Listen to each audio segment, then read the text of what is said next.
Olá, está no ar mais um programa Brasília Notícias. Hoje nós vamos falar da Campus Party Brasília, a segunda maior feira de tecnologia de importância no mundo hoje, segundo o presidente do Instituto Campus Party, Francesco Farrugia.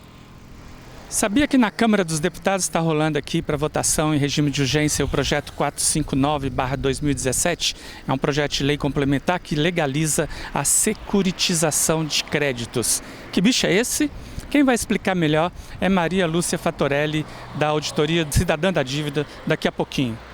Ainda neste programa, Antônio Carlos Queiroz, que é diretor do DIAP, fundador do DIAP, uma instituição que existe desde 1983 e congrega mais de 900 instituições sindicais.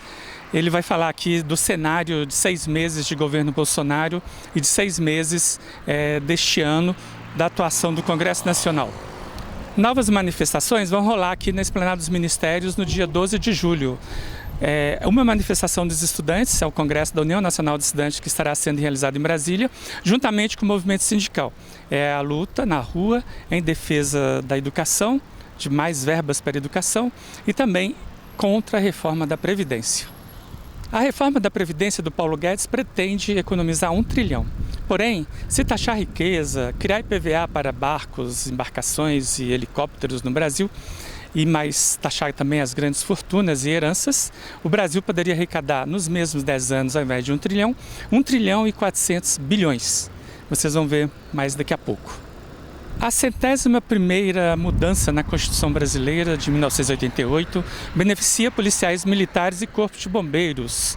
Eles agora vão poder ser, junto com profissionais de saúde, também professores. Claro, desde que esse acúmulo de funções não atrapalhe a jornada de trabalho nos 2 empregos.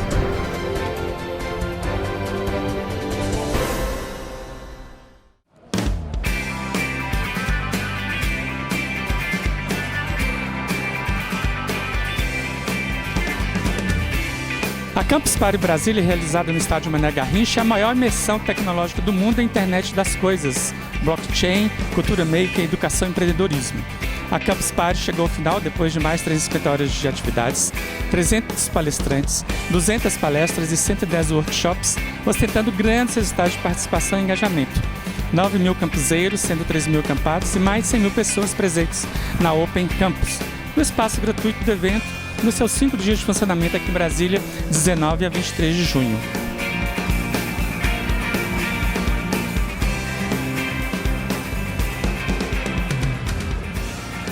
O principal destaque da programação foi a presença de uma das maiores lendas do rock and roll mundial, o vocalista do Iron Maiden, Bruce Dickinson, que subiu ao palco para falar sobre os desafios das operações do mundo do rock e da aviação comercial.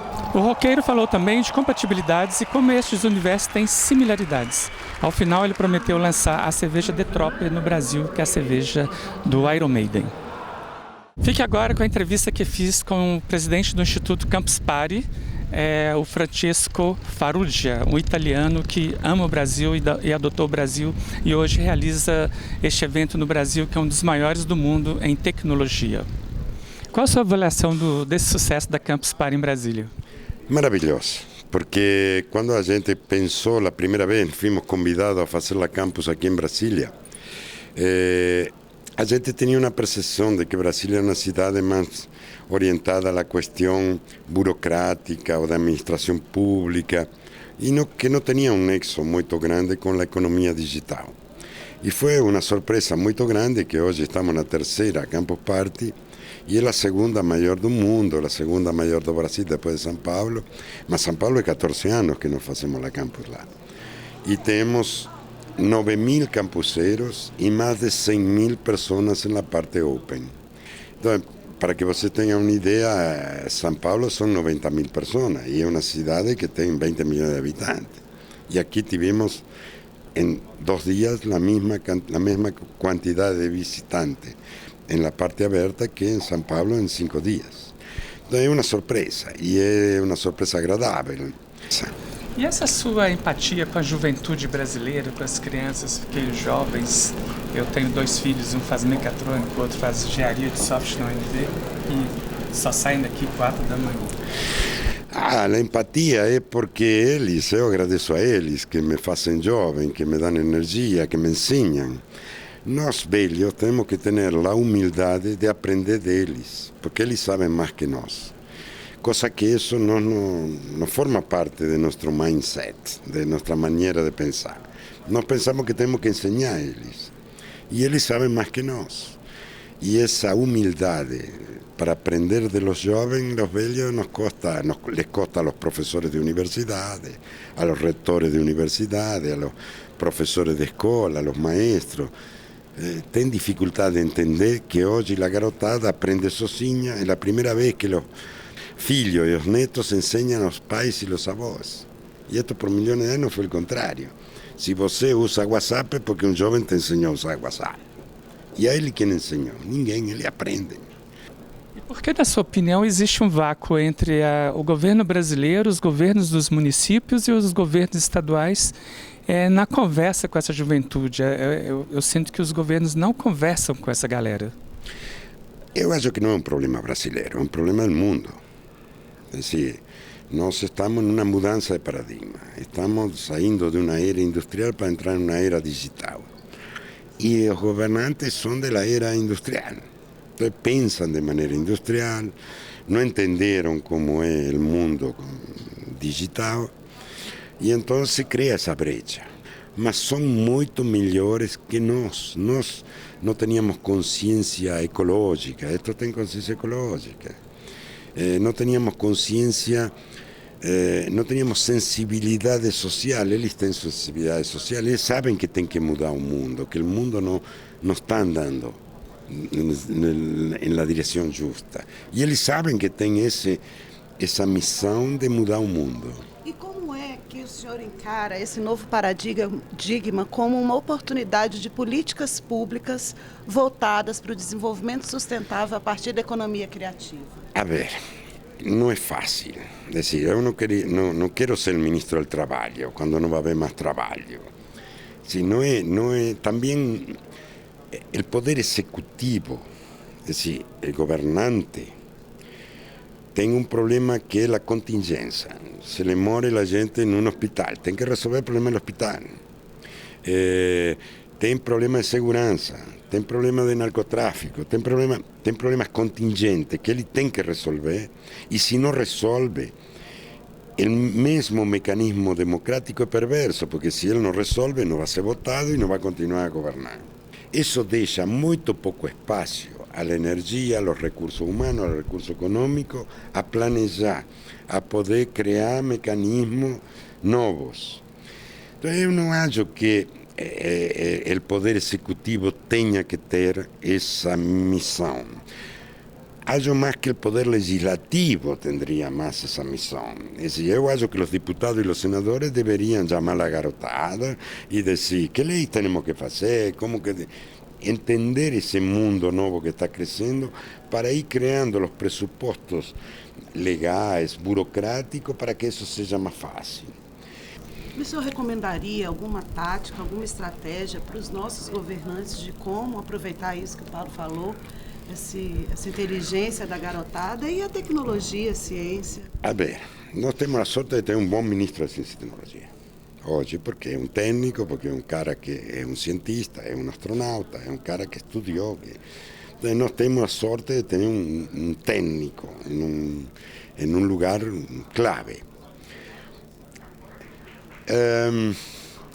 Eu acho que passa muito por o legislativo, passa muito por el Congresso, passa muito por mudar as regras de jogo, que são da economia industrial. Nós perdonamos imposto a uma indústria, mas não damos a grana a um garoto que tem uma ideia maravilhosa com a nova tecnologia. E à indústria le damos bilhões, e ao garoto não le damos 50.000 reais para criar a sua startup. Recém este governo, ou o anterior, não sei, criou uma lei que diz que com 14 anos se pode ter uma empresa, porque antes, se você não era maior de idade, não podia ter uma empresa.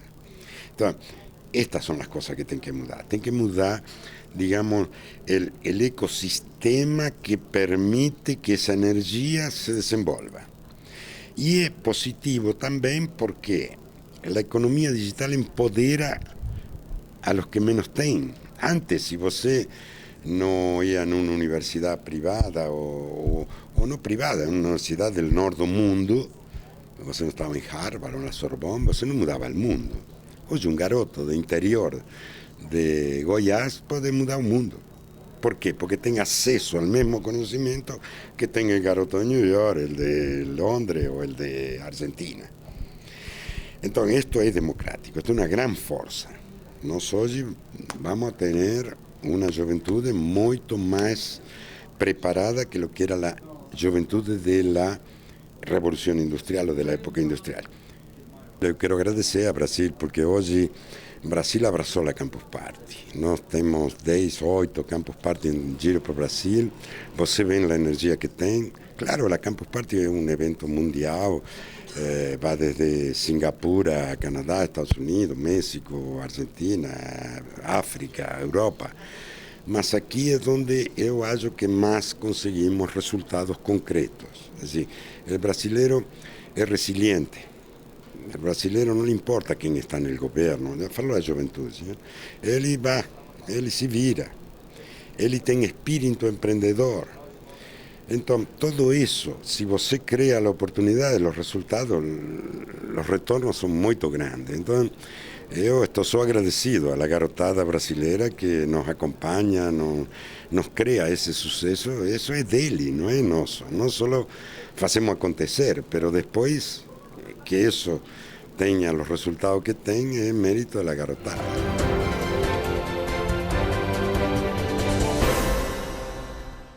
Agora é a vez de falar do projeto de lei complementar 459 de 2017, que legaliza a tal securitização de créditos. É uma compra antecipada de impostos por instituições criadas a partir das privatizações dos governos estaduais, municipal e, no futuro, quem sabe, no governo federal, para comprar esses créditos antecipados, que são os nossos impostos que nós pagamos.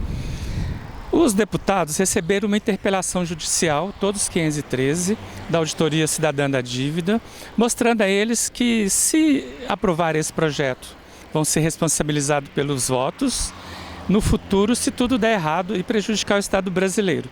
Quem vai explicar melhor essa história, com muito segredo aí de Estado correndo nos bastidores, mas pouca gente conhece um projeto desse porte, é Maria Lúcia Fattorelli, que é uma auditora fiscal da Receita Federal do Brasil e participa da Auditoria Cidadã da Dívida, e ela entende muito desse assunto.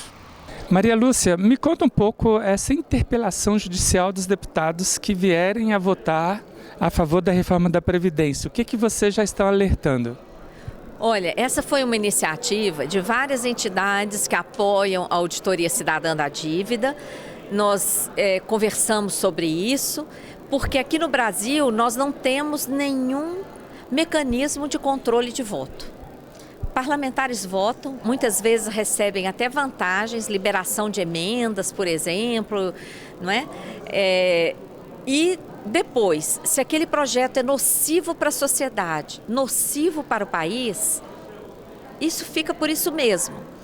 Agora, nós tivemos a seguinte iniciativa. Colocamos numa interpelação extrajudicial todos os danos dessa PEC 6 para as pessoas, para a economia do país e para as finanças públicas. Mostramos, inclusive, inconstitucionalidades e danos mesmo, prejuízos para todas as pessoas, economia do país e finanças públicas. Caso aprovem essas medidas nocivas, essa interpelação pode ser uma peça que vai servir de fundamentação para processos judiciais futuros de cobrança de responsabilidade, porque eles foram avisados, eles foram alertados e mesmo assim votaram, não é? Então é uma iniciativa muito importante, principalmente nesse momento em que governadores estão novamente pressionando pela aprovação desse PLP 459, que é um projeto nocivo que desvia o fluxo da arrecadação tributária para pagar dívida gerada de forma ilegal. mediante venda de papéis por uma empresa estatal que está sendo criada para isso. Uma nova empresa estatal está sendo criada em cada estado, em cada município, para emitir papéis financeiros e financiar esse esquema da chamada securitização. Já houve uma CPI em Belo Horizonte sobre esse tipo de empresa. O prejuízo em Belo Horizonte foi enorme. Em pouco menos de em cerca de 3 anos, mais de 70 milhões de reais foram desviados dos cofres públicos. Numa operação de 200 milhões, mais de 70 milhões foram desviados. Então é gravíssimo. E como encontrar esses documentos, como te acessar, né? Você dá um endereço para a gente botar aí na tela. Tá bom, olha, nós temos inúmeros vídeos explicando esse esquema financeiro, temos artigos, entrevistas na página da Auditoria Cidadã, www.auditoriacidadã.org.br, e também no nosso canal no Facebook e no YouTube, Auditoria Cidadã da Dívida. As pessoas podem acessar inúmeros materiais e podem também atuar. Podem enviar mensagens, tem proposta de carta na página da Auditoria Cidadã. As pessoas podem ver lá, já tem até o modelo pronto de carta a ser enviada para deputados e deputadas federais. A interpelação também? A interpelação também está lá. Tanto a interpelação extrajudicial feita agora, em relação à PEC 6 da reforma da Previdência, como também a interpelação extrajudicial feita ano passado em relação a esse projeto. Foi a primeira vez que a gente lançou mão desse instrumento, foi ano passado. Então, seu recado é esse: atuem, compartilhem e divulguem seu trabalho e tudo que está lá. Isso, pessoal. Olha, todas as pessoas que estão nos assistindo pagam a chamada dívida pública. Todos vocês pagam. Pagam através dos tributos que incidem sobre o pagamento de salários, que incidem sobre tudo que vocês consomem, além do imposto sobre veículo, sobre propriedade, etc. Mas não é só dessa forma que as pessoas pagam. As pessoas pagam com a subtração de serviços públicos a que temos direito. Se nós tivéssemos aí uma saúde pública de qualidade, ninguém precisaria pagar plano de saúde. Nós temos direito à educação pública de qualidade, saúde pública de qualidade, previdência, assistência, saúde. Estamos aí sofrendo uma reforma da Previdência que, na verdade, destrói a Seguridade Social. Tudo isso é uma forma de pagar a dívida, porque o que está por trás de todo ajuste fiscal, o que é o ajuste fiscal? É o corte nos serviços públicos, é o desmantelamento do Estado. O que está por trás de tudo isso é sobrar mais dinheiro ainda para pagar a chamada dívida pública. Neste bloco eu vou rolar a entrevista que fiz com Toninho. Chamo ele de Toninho, mas o nome dele é Antônio Carlos Queiroz. Ele é do DIAP, Departamento Intersindical de Assessoria Parlamentar. Existe desde 83, congrega em 900 instituições sindicais nesse Departamento Intersindical de Assessoria Parlamentar e conhece muito o Congresso Nacional. Inclusive é considerado o 514, são 513 deputados, ele é considerado 514 porque entende muito da casa. Quem quiser saber tudo que transita por aqui, pode entrar lá no site do DIAP, diap.org, DIAP, aliás, diap.org.br. Toninho, como você avalia esses 6 meses de governo Bolsonaro? O Congresso Nacional reage de um jeito, derrota algumas coisas do governo, o governo reedita, você que acompanha todo o movimento, né? Uma promessa de março sairia, abril, né? Uma reforma da Previdência, até agora nem foi votada ainda. Qual a sua análise dessa conjuntura nacional do Brasil? Pois é, o governo Bolsonaro é um governo que tem como pauta principal a negação da chamada velha política, mas não tem nenhum projeto de país, nenhuma proposta clara do que efetivamente deseja para o Brasil. Ele quer fazer um acerto de contas com o passado, mas não tem um projeto para o futuro. E isto faz com que se crie muito tumulto, porque o Poder Executivo é quem lidera a iniciativa de formulação de política pública de interesse do conjunto da população. E, além disso, o presidente e os seus auxiliares mais próximos e até a família ficam o tempo inteiro hostilizando os parlamentares. E por isso que há reação e fica nesse puxa-encolhe. Se tiver alguma coisa do governo Bolsonaro aprovado no atual Congresso, é porque essa pauta coincide com o Congresso e o Congresso, então, assume como sua e toca. Mas é um governo muito errático, sem clareza de rumo e que, pelo perfil do próprio presidente, que foi criado, foi forjado, sempre no enfrentamento, no conflito, ele tem que ter um inimigo para aparecer, então ele vai sempre insistir nessa linha do conflito.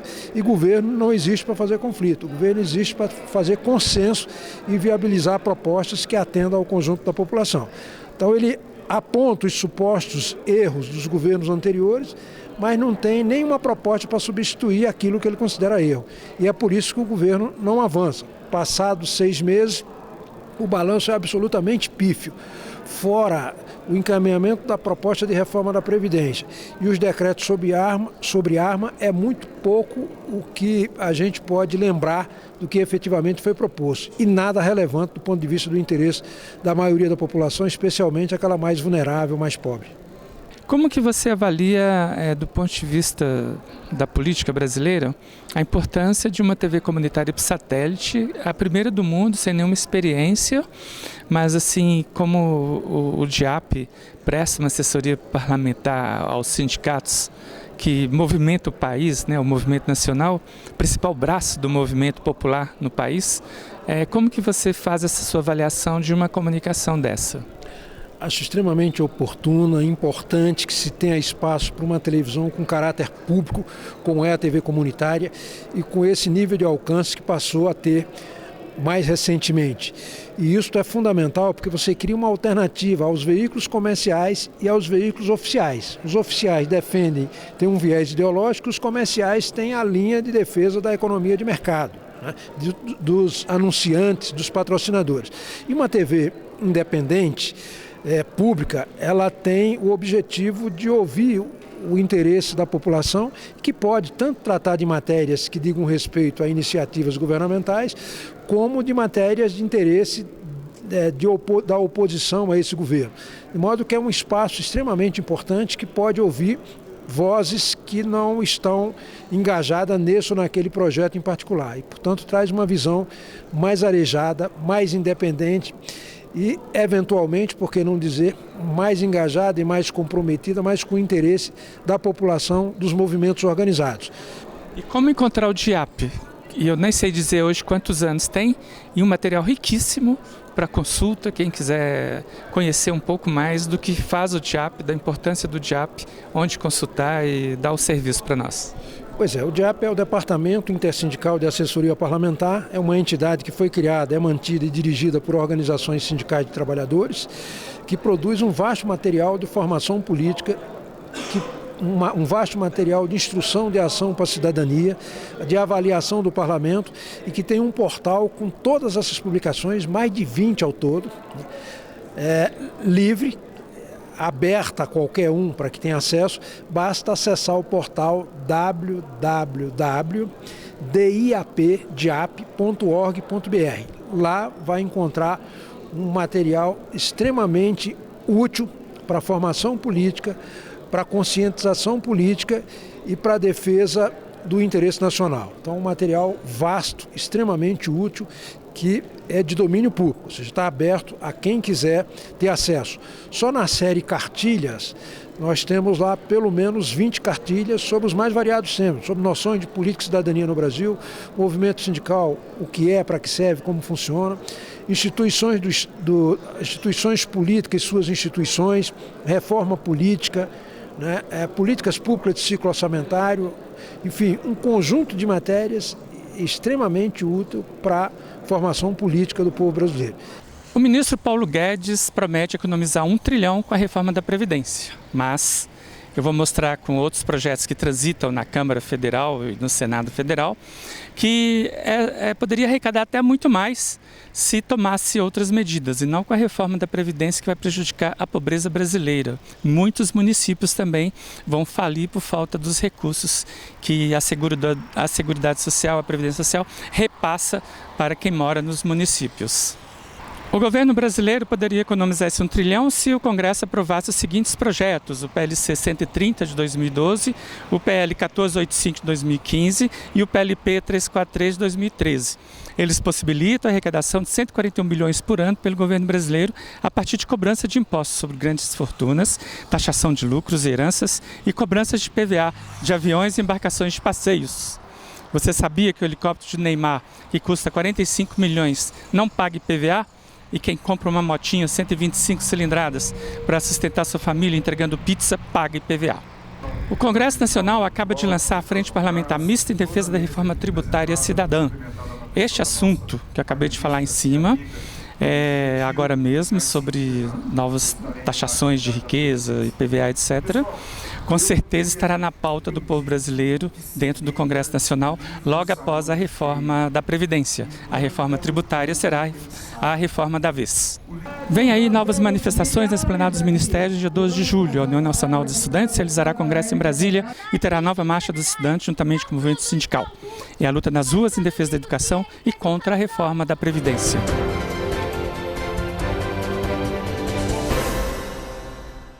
Neste bloco, a Rosilene Correia, diretora do Sindicato dos Professores da EF e também diretora da CNTE, Confederação Nacional dos Trabalhadores em Educação, vai falar agora sobre a nova paralisação nacional dos professores e dos educadores em nível nacional. Todas as escolas do Brasil vão estar marchando nos municípios e em Brasília também haverá uma manifestação. A data nacional dessa paralisação é no dia 13 de agosto. Nós distribuímos em regiões. E aí, por que a região Centro-Oeste ficou exatamente com essa data? Porque os estudantes estarão no congresso deles aqui, o Congresso Nacional da UNE, e como vai ser aqui em Brasília, então a região Centro-Oeste assumiu a responsabilidade para se juntar a eles nesse dia. Então vai ser sim nós vamos começar a mobilização agora, mesmo sabendo que a categoria estará, no nosso caso, de recesso, mas muita gente fica por Brasília ou por perto e a gente sabe que vai ter aí uma boa participação e porque os estudantes do Brasil inteiro estarão aqui. Então a gente acha que dá para fazer um barulho legal aí, até porque também a chamada será para toda a classe trabalhadora. Não é só a responsabilidade da educação, o combate à reforma e a defesa da educação pública tem que ser de todo mundo. Então, não somos só nós que teremos que ir para a rua, todo mundo está lá. Estou aqui em frente ao Ministério da Justiça, onde trabalha o ministro Sérgio Moro, ex-juiz do caso Lula. E a situação dele depende muito do Intercept, do que vem por aí, ainda que ninguém conhece o que foi vazado dessas conversas dele, com o Dallagnol, que é o procurador também, e outros procuradores. E ninguém sabe direito como vai terminar essa história de um juiz ser ao mesmo tempo advogado de acusação, o cara que compõe o quadro, monta um quebra-cabeça, que foi todo muito bem estruturado e montado para que o Lula fosse preso e que ele saísse fora das eleições presidenciais do ano passado. Mas tudo aí vai depender do que vai rolar lá no STF, do outro lado da Esplanada dos Ministérios, porque uma decisão do STF é que vai valer e dizer se o Sérgio Moro foi isento ou se foi parcial. Então, essa história vai render muito programa ainda aqui na TV e nós vamos estar falando disso nos próximos programas. Chega ao final mais um programa Brasília Notícias. Para você que nos assistiu, agradeço muito pela audiência, compartilhe, entra lá na nossa rede, nossa fanpage, Brasília Notícias, entre no nosso YouTube, curta lá, compartilhe, acompanhe nossos programas.